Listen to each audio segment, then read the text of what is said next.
자, 2.6절 Policy Driven Implementation. 자, 우리가 앞에서까지 뭘 살펴봤어요? 위험을 분석을 하고 그다음 보안 아키텍처를 어떻게 적용하는가 이런 개념들을 살펴봤는데 이런 거를 적용할 때 이 정책 기반으로 적용하는 것이 매우 중요합니다. 그 내용을 살펴보도록 할게요. 정책 기반 실행이 무엇인가?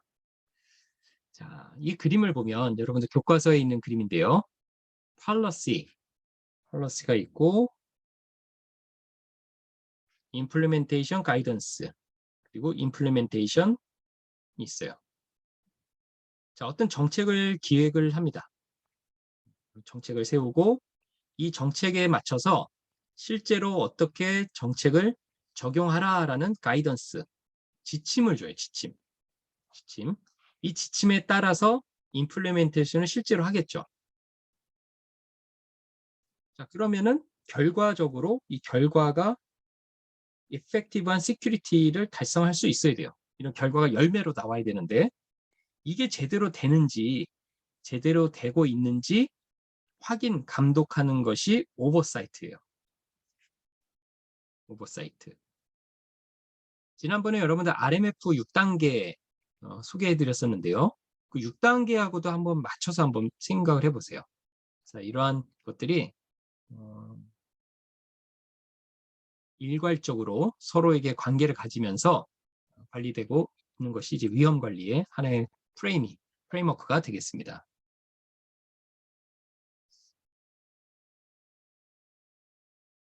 자, 보안 정책이라는 내용을 좀 더 살펴보면은 기업과 공공기관이 목적과 전략을 달성하기 위해서 이러한 정책은 꼭 필요합니다. 자, 정책이 없다면 무슨 일이 있을까?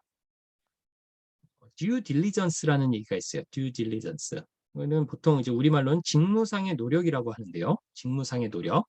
그러니까 여러분들이 학생은 학생으로서 또는 공무원은 공무원으로서 군인은 군인으로서 그 직책에 있는 사람들이 상식적인 수준에서 해야 되는 노력이 있거든요. 그것을 이제 due diligence라고 합니다. 근데 그 사람이 그 자리에 있으면서 합당한 노력을 했느냐, 그 기준을 어떻게 보느냐는 것이죠. 어떤 사람은 하루에 10시간씩 열심히 일하면서 나는 열심히 했다라고 하는 사람도 있을 것이고 나는 칼퇴근하면서 열심히 했다라고 하는 사람도 있어요. 뭐 둘 다 열심히 했겠지만 이것에 대한 판단 기준은 어떻게 볼 것이냐.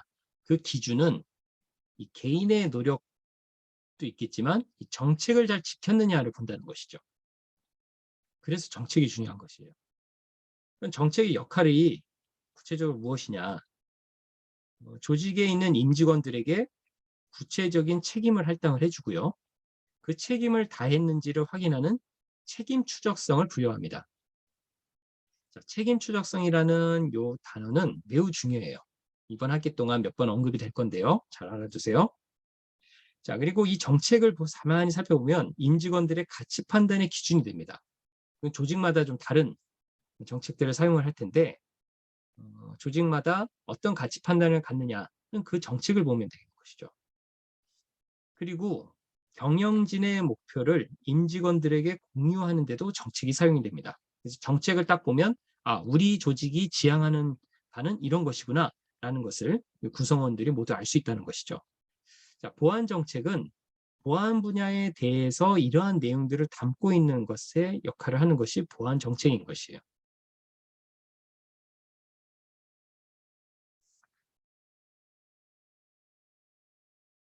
자, 이제 표준, 절차, 기준선, 지침이라는 용어들이 있는데 이 용어들이 실무에서 매우 중요하거든요. 자, 먼저 이제 표준.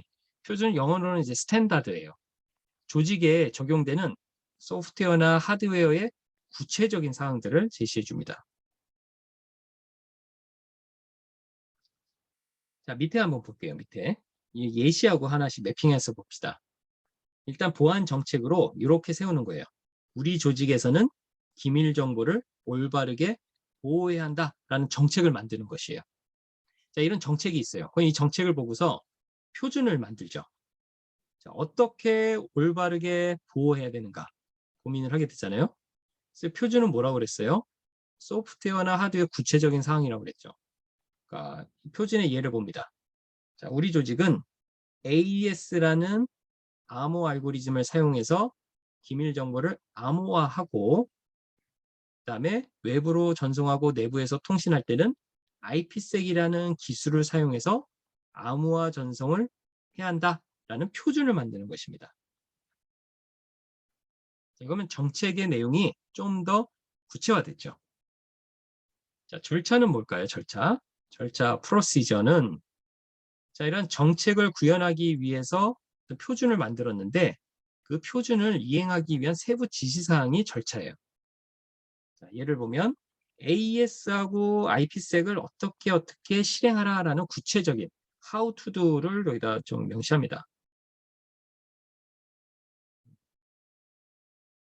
AES를 할 때 이러한 절차대로 사용을 하고 암호는 256비트로 하고 IPsek을 할 때 아이디와 계정은 이렇게 관리하라. 이런 것들이 절차에 다 들어가 있는 것이죠.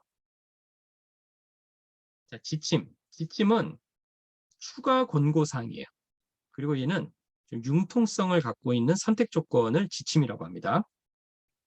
자, 예를 들면 이런 거예요. AES를 쓰려고 했는데 우리 조직에서는 암호화는 AES를 쓰라고 했는데 새로 도입한 장비를 보니까 AES가 구동이 안 돼요. 이럴 때는 어떻게 해야 되지? 자, 그럴 때는 이런 지침을 참고한다는 것이죠. 지침을.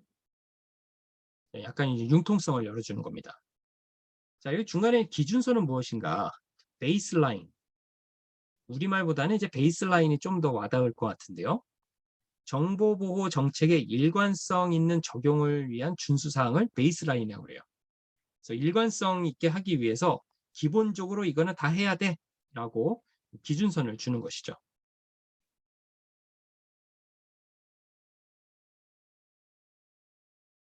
자, 보안 정책의 유형들 보면은 전사적 정책. 자, 여기서 전사는요, 워리어가 아니고 엔터프라이즈입니다.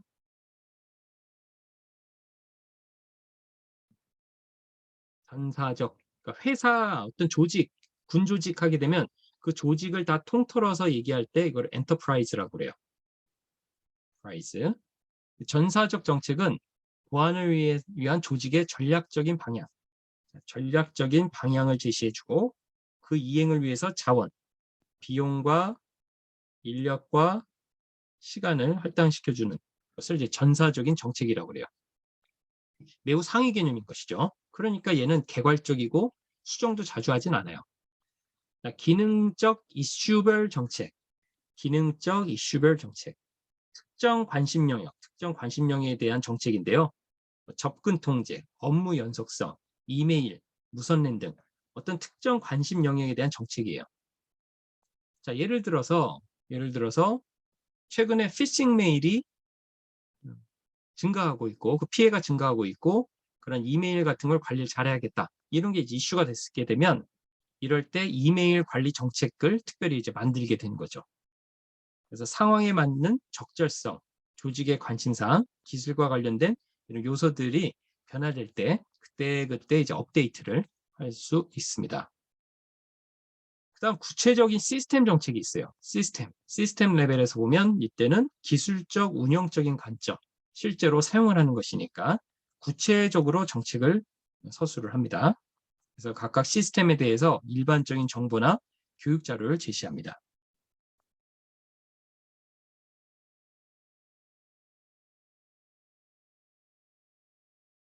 이런 정책을 수립할 때 고려해야 될 사항이에요. 고려해야 될 사항. 자, 정책을 만들 때 어떤 조직의 비즈니스 목적하고 비교를 해봐야 돼요. 그래서 이 정책 자체는 좋은데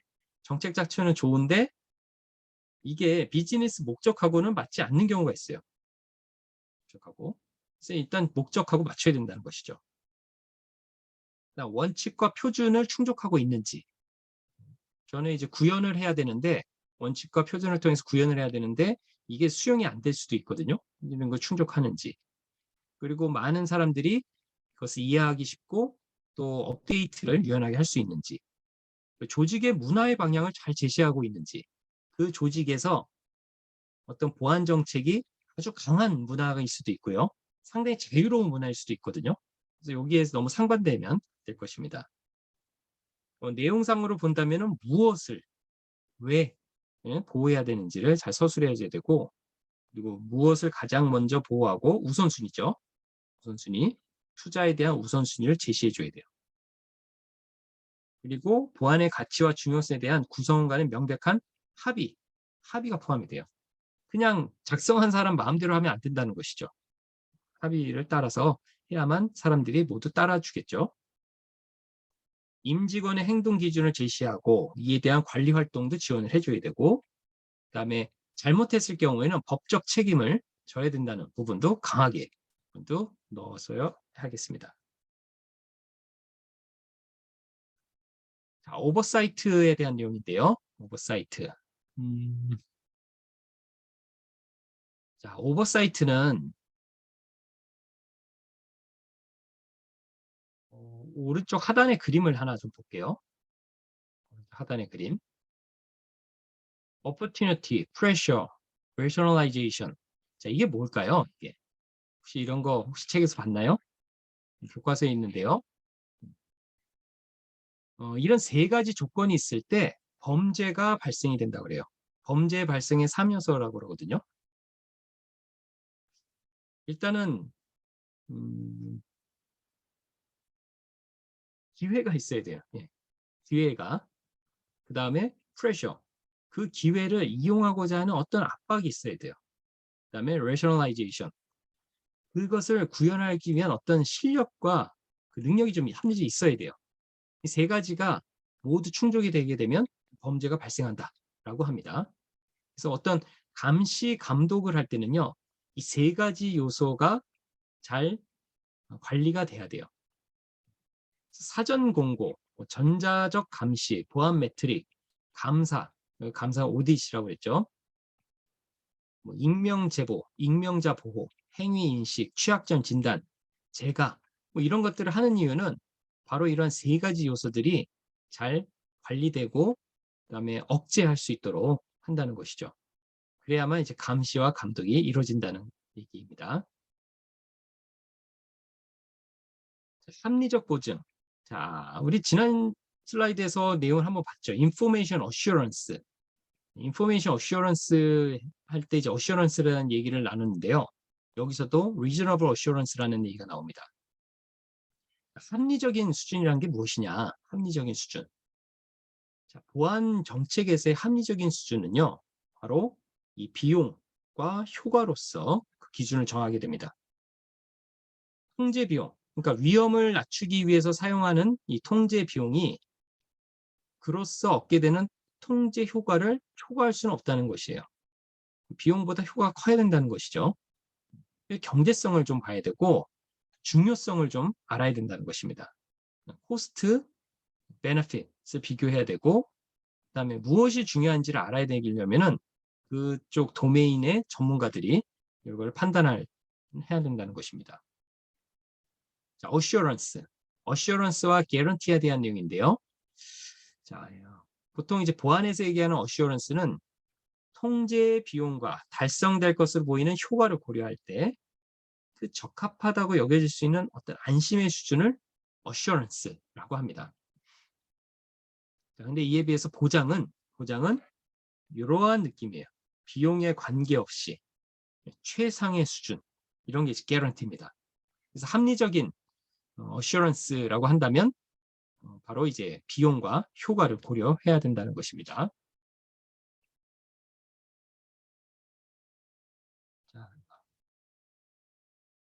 보안 통제에 대한 내용을 좀 봅니다. 보안 통제. 통제가 무엇이냐? 조직의 목적이 달성될 것이고 바람직하지 않은 사건들이 예방, 탐지, 교정될 것이라는 합리적인 보증을 제공하기 위해서 고안된 정책이나 절차, 보안 아키텍처 또는 조직의 구조 등을 모두 이제 통제라고 해요. 그래서 통제를 왜 하느냐라고 할 때 이렇게 이해를 하시면 돼요. 목적이 이렇게 있어요. 이것에 대한 대상은 무엇이냐? 인간으로서 발생할 수 있는 오류, 이런 오류들. 누구나 실수할 수 있잖아요. 인간으로서. 판단착오도 컨디션에 따라 할 수 있잖아요. 이런 오류들을 통제하는 것도 중요하거든요. 그다음 공모, 컬루전, 공모죠. 내부 인원이나 외부 자와의 어떤 공모를 통해서 이런 통제를 우회할 수 있는데 이런 것도 이제 통제의 대상이 되는 것이죠. 그리고 경영진이나 관리자의 이제 우회, 환경의 변화 이런 것들도 통제의 대상이 됩니다.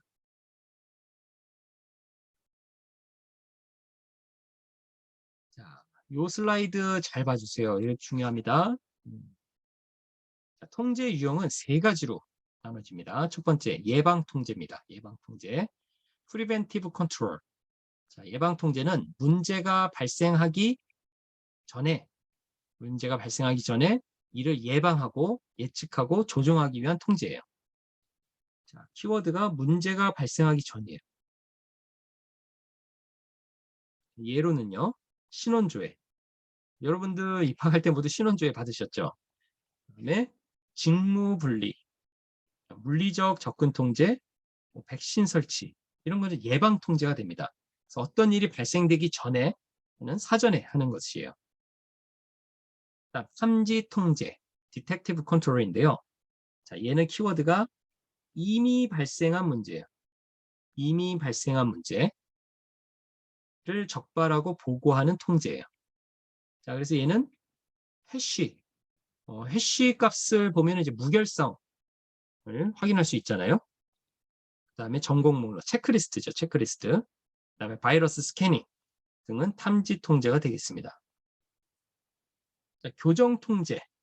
교정 통제는 키워드가 사후에 정정하기 위한 통제예요. 자, 탐지 통제도 어떤 이벤트가 발생한 다음에 하는데요. 교정 통제는 정정이 들어가요. 정정. 그래서 위협의 영향을 최소화하고 문제 원인을 식별하여 조치함으로써 오류를 사후에 정정하기 위한 통제. 자, 그 예로는 재난복구 계획, 데이터 백업 절차, 체크포인트와 재실행 절차 등이 있는데 재난복구 계획. 자, 얼마 전에 우리나라에서 엄청난 이제 산불 피해가 발생됐잖아요. 자, 산불 피해가 발생됐을 때 이런 피해가 사건이 있기 전에 이런 재난복구 계획을 세워놔야 되거든요. 그래서 이런 일이 있다면 어떻게 복구하겠다는 계획을 좀 세워놓게 됩니다. 자, 백업. 자, 여러분들 백업을 왜 하나요? 백업을 왜 하죠? 뭐 컴퓨터를 분실했거나 아니면 컴퓨터가 뭐 켜지지 않는 이런 고장이 났을 때를 대비해서 데이터를 백업을 하잖아요. 자, 이 백업은 교정 통제에 들어갑니다. 교정 통제. 자, 왜 그런다고요? 사후적으로 정정하기 위한 통제라서 그랬습니다. 사후적으로. 그래서 백업은 흔히 우리가 잘못 이해할 수가 있어요. 예방 통제 아니냐. 미리 이렇게 보관을 해 놓는 거니까 예방 통제 아니냐라고 할 수 있는데 백업은 교정 통제예요. 통제. 자, 체크포인트와 재실행 절차. 얘는 뭐냐면은 여러분들 인터넷 쇼핑몰 같은 거, 뭐 스마트폰으로 책을 주문하거나 아니면 뭐 샐러드를 주문하거나 이런 거 할 수가 있는데 간혹 그런 경험 한 적 있나요? 장바구니에 다 넣었는데 어떤 오류인지 모르게 이 앱이 튕겨나가거나 아니면은 그 프로그램이 중단이 돼서 다시 로그인을 해야 되는 일이 있는 경험을 해봤죠. 자, 그런데 그때 장바구니에 들어갔더니 아까 골라놨던 물건이 있는 경우도 있고 물건이 없는 경우도 있죠. 물건이 있는 것은요. 체크포인트 관리가 되고 있는 거예요. 장애가 났을 때 다시 복구하는 지점을 기록을 하고 있는 것이죠. 그렇지 않으면 다시 처음부터 장바구니에 물건을 담아야 되는 것이죠. 그래서 이런 또 교정 통제가 되겠습니다. 자, 내부 통제. 자꾸 오늘 통제에 대한 얘기를 해서 너무 분위기가 그런데요. 예. 더 이제 나올 일은 없으니까 오늘 나왔을 때 잘 살펴보도록 합시다. 자, 내부 통제와 정보 시스템 통제라는 얘기가 있어요. 내부 통제는 internal control이에요. internal control. 우리가 다음 시간에 살펴볼 거예요. 코소 모델이라는 게 있거든요. 코소 모델. 그래서 어떤 규제 기관이나 외부 주체가 아닌 조직 자체에서 구현한 모든 통제를 얘기합니다. 앞에서 봤던 그런 통제들을 내부에서 한다는 것이죠. 이게 내부 통제예요. 그다음에 인포메이션 컨트롤이 있습니다. 인포메이션 시스템 컨트롤, 정보 시스템 통제인데 내부 통제 중에서 특별히 인포메이션 시스템에 대한 통제들을 정보 시스템 통제라고 그래요. 자, 이것도 다음 시간에 살펴볼 거예요. 코빗, ITIL, ISO/IC 27000 시리즈, CMMI 모델 등이 있어요. 그래서 오른쪽 그림을 보시면 내부 통제가 이렇게 있다면 어떤 조직이 있을 때 이렇게 조직이 있고 IT 부서가 있을 때 조직 전체에 대한 내부 통제가 있다면 IT 부서에 대해서 인포메이션 시스템에 대한 통제가 별도로 적용될 수가 있습니다. 자, 오늘 마지막 슬라이드예요. 자, 인포메이션 시스템에 대한 통제도 좀 구분을 할 수가 있어요. 첫 번째는 일반 통제, 두 번째는 응용 통제입니다. 인포메이션 시스템에 대한 일반 통제는 인포메이션 시스템 환경에 전반적으로 영향을 미치는 모든 통제 활동을 일반 통제라고 그래요. 예를 들면 인포메이션을 구입하고 구현하고 유지 보수하는 과정, 이런 거는 일반 통제에 해당이 됩니다. 자, 응용 통제는 애플리케이션 컨트롤이에요. 시스템에서 실제로 이루어지는 입력, 처리, 출력 과정에 대한 통제예요. 프로세스에 대한 처리, 통제라고 보면 되겠죠. 밑에 그림을 보시는 것처럼 일반 통제는 이런 전반적인 시스템의 일반적인로 다 적용되는 것을 얘기하는 것이고, 이 중에서 입력, 처리, 출력에 대해서는 응용 통제라고 이야기를 할 수가 있습니다.